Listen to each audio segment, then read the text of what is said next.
So, మాకు దోహదమైన కారణం ఒకటేందంటే, నేనిచ్చిన సర్వీసు, హ్మ్. నా సర్వీస్‌ని మెచ్చుకొని చాలామంది అరే! ఒక మౌత్ టాక్ వల్ల ఒకటైతే, ఇక్కడ నిజామాబాద్ డిస్ట్రిక్కు ఆయా పరిసర ప్రాంతాలు ఆర్మూరు, నిర్మలు, బోధను, బైన్సా ఇక్కడ నిజామాబాద్‌లో ఉన్న గైనకాలజిస్టులు, ఆర్మూర్‌లో ఉన్న కొంతమంది గైనకాలజిస్టులు, నిర్మల్‌లో ఉన్న చాలా మంది నా మిత్ర బృందము, ఎస్పెషల్లీ నిజామాబాద్‌లో ఉన్న నా యొక్క సీనియర్ మిత్రులు డాక్టర్లు. వీళ్ళందరూ నాకు రమేష్ నువ్వు చెయ్యు. You can do it. మీరు చేయగలుగుతావు అనే కాన్ఫిడెన్స్ నాలో క్రియేట్ చేయడం వల్ల, నేను నా యొక్క కాన్ఫిడెన్స్ ఇంకా బిల్డప్ అయింది. ఆ క్రెడిట్ అంతా నేనెంత చేసినా అనే దానికంటే, ఇక్కడ నిజామాబాదు నా చుట్టూ నా కలీగ్స్ నన్ను హెల్ప్ చేయడమే నాకు చాలా హెల్ప్‌ఫుల్ అయింది.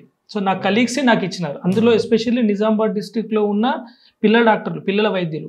"నువ్వు చెయ్యి రమేష్, మేము మా దగ్గర నుంచి ఏమైనా కేసెస్ ఉంటే నీ దగ్గర పూలప్ చేస్తాం, మీరు చేయండి" అని చేసినారు. అందులో చాలామంది డాక్టర్లు డాక్టర్ ఆనంద్ కావచ్చు, డాక్టర్ శ్రీశైలం సార్ కావచ్చు, డాక్టర్ రామ్మోహన్ కావచ్చు, డాక్టర్ ప్రభాకర్ సార్ కావచ్చు, ఎస్‌వీఆర్ రవీందర్ రెడ్డి సార్ కావచ్చు, చిన్న సార్ రవీందర్ రెడ్డి కావచ్చు, దాని తర్వాత మాకు బాలేష్ నిధి కావచ్చు, శ్రీకాంత్ డాక్టర్ కావచ్చు, దీపక్ రాథోడ్ కావచ్చు, వీళ్ళందరూ నన్ను దోహదపరిచినారు. వీళ్ళందరూ చేసినారు.